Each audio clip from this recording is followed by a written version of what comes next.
1912년 5월 25일 덕수궁 함령전에서 아기의 울음소리가 터져나왔습니다.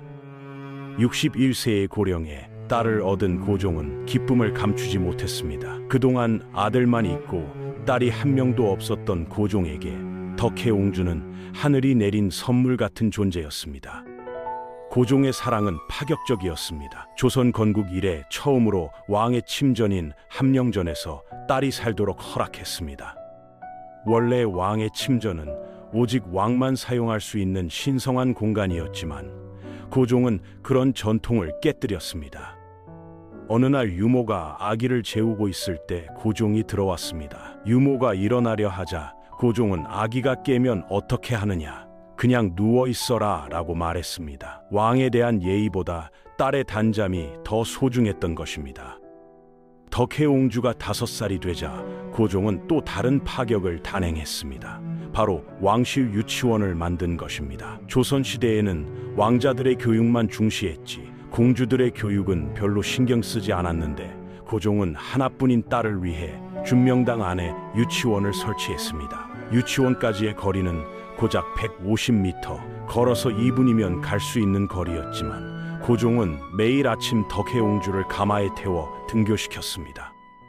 그러나 고종에게는 걱정거리가 있었습니다. 덕혜옹주가 아직 왕실 족보에 이름을 올리지 못하고 있다는 점이었습니다. 일제강점기였기 때문에 왕실 족보 등재에는 일본의 허락이 필요했는데 일제는 덕혜옹주 어머니의 신분이 미천하다는 이유로 입적을 거부하고 있었습니다. 절호의 기회가 찾아왔습니다. 조선 총독 데라우치가 인사차 덕수궁을 방문한 것입니다. 고종은 재빨리 데라우치를 유치원으로 안내하며 덕혜옹주를 불러냈습니다. 이 아이가 내가 만년에 얻은 아이입니다. 이 아이가 있기에 기쁨이 넘쳐 흐르죠. 노후의 쓸쓸함을 달래주는 건 오직 이 아이뿐입니다. 결국 덕혜옹주는 6살에 정식으로 왕실 족보에 이름을 올릴 수 있었습니다. 고종은 또 다른 걱정도 있었습니다. 5년 전 아들 영친왕이 강제로 일본 황족과 결혼한 일이 있었기에 덕혜옹주도 같은 운명에 처할까봐 미리 우리나라 남자와 약혼시키려고 했습니다. 측근인 김장한을 불러 은밀히 상의했지만 일제가 이 계획을 눈치채고 김장한의 덕수궁 출입을 금지시켜버렸습니다. 1919년 덕혜옹주가 8살이 되던 해에 비극적인 일이 벌어졌습니다. 아버지 고종이 갑작스럽게 세상을 떠난 것입니다. 더욱 충격적인 것은 고종이 일제에 의해 독살당했다는 소문이었습니다. 당시 고종이 파리 평화회의에 독립을 호소하는 밀사를 파견하려던 계획이 발각된 직후였습니다. 어머니 양귀인은 이 소문을 믿었던 것 같습니다.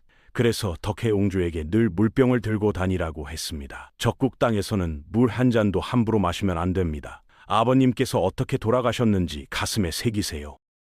고종이 세상을 떠난 후 덕혜옹주는 흰호대 소학교에 입학했습니다. 일본이 조선에 설치한 유일한 공립소학교였습니다. 일본어, 일본 역사, 일본 문학, 일본식 예절 등 일본 중심의 교육을 받아야 했습니다. 신문에는 연일 덕혜옹주의 소식이 실렸습니다. 3.1운동이 끝난 직후였기 때문에 나라 잃은 서러움과 되찾으려는 의지가 덕혜옹주에게 집중됐습니다. 사람들은 그녀를 독립운동의 아이콘처럼 여겼습니다.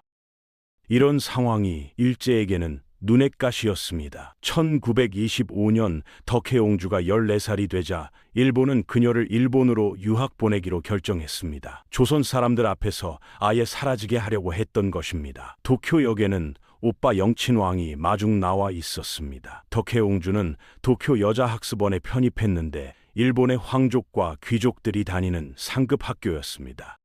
그런데 학교에서 덕혜옹주는 전과 다른 모습을 보이기 시작했습니다. 같은 반 친구의 회고록에 따르면 무슨 말을 걸어도 별로 대답하지 않았다고 합니다. 운동이나 놀이를 같이 하자고 해도 여전히 교실에만 앉아 있었다고 합니다. 활발했던 어린 시의 시절의 모습과는 완전히 다른 변화였습니다. 일본인으로서 프라이드가 높은 학생들 사이에 던져진 덕혜옹주는 점점 위축될 수밖에 없었습니다. 1929년 덕혜옹주가 18살이 되던 해 또 다른 비극이 찾아왔습니다. 어머니 양귀인이 병으로 세상을 떠난 것입니다. 덕혜옹주는 경성역에서 검은 양장으로 온몸을 휘감고 모자를 푹 눌러 쓴 채 고개를 들지 못하는 모습으로 어머니 장례식에 참석했습니다. 더욱 슬픈 것은 일제가 덕혜옹주에게 상복을 입짓지 못하게 했다는 점입니다. 조선 왕공족은 신분이 낮은 사람을 위해 상복을 입을 수 없다는 규범 때문이었습니다. 어머니를 잃고도 제대로 슬퍼할 수조차 없었습니다.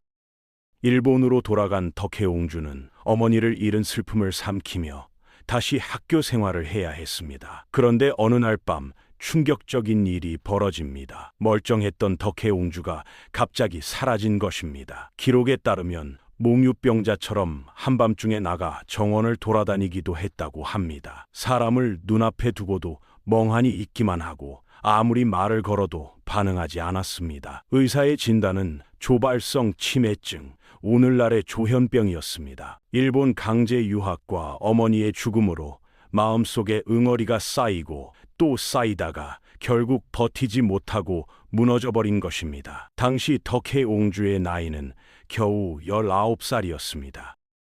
다행히 영친왕 부부의 보살핌 속에서 병세가 조금씩 안정되는 듯 했습니다. 그런데 덕혜옹주가 20살이 되자 일제는 또 다른 충격적인 통보를 했습니다. 일본인과 정략 결혼을 하라는 것이었습니다. 결혼 상대는 소 다케유키라는 동경대 영문학과 재학생이었습니다. 옹주는 결혼 얘기를 듣자 사흘 동안 식음을 전폐하고 울었다는 기록이 남아 있습니다.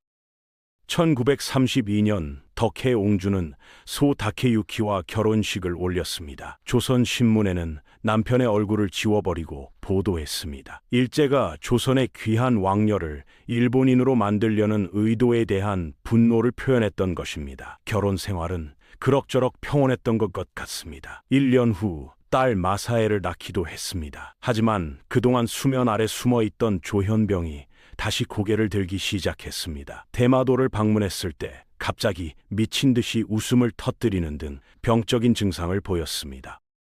1945년 일본이 패망하면서 상황이 더욱 악화됐습니다. 남편 소 다케유키가 백작지위를 박탈당하고 일반 시민이 되면서 경제적으로 궁핍해진 것입니다. 더 이상 아픈 덕혜옹주를 돌봐줄 여력이 없어졌습니다. 결국 남편은 덕혜옹주를 도쿄의 한 정신병원에 보냈습니다. 대한제국의 마지막 왕녀가 너무나도 어울리지 않는 곳에 갇히게 된 것입니다. 설상가상으로 딸 마사에마저 실종됐습니다. 20살 때 자살하겠다는 유서를 남기고 사라져버렸습니다.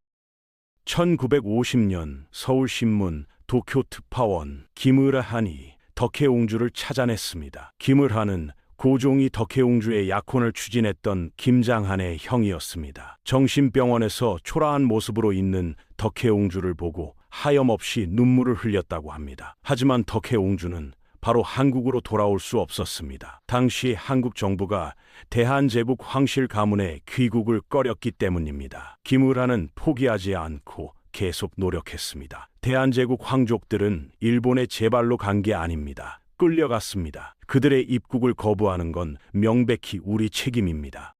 마침내 1962년 2월 26일 덕혜옹주가 김포공항에 도착했습니다. 14살에 일본으로 떠나 37년 만에 고국 땅을 밟는 순간이었습니다. 당시 그녀의 나이는 51세였습니다. 공항에는 어린 시절 덕혜옹주를 돌봐줬던 유모 변복동이 마중 나와 있었습니다. 72세가 된 유모는 무릎을 꿇고 절을 올렸다고 합니다. 고종이 아기가 깨면 어찌하느냐며 누워있으라고 했던 바로 그 유모였습니다.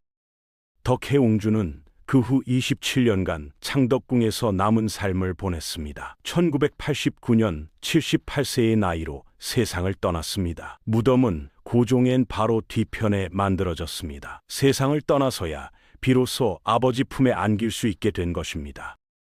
일제강점기라는 비극적 시대에 휩쓸려 파란만장한 삶을 살아야 했던 대한제국 마지막 왕녀의 이야기입니다. 개인의 의지와는 전혀 상관없이 시대의 소용돌이에 휘말려야 했던 한 여인의 아픈 기억을 우리는 기억해야 할 것입니다.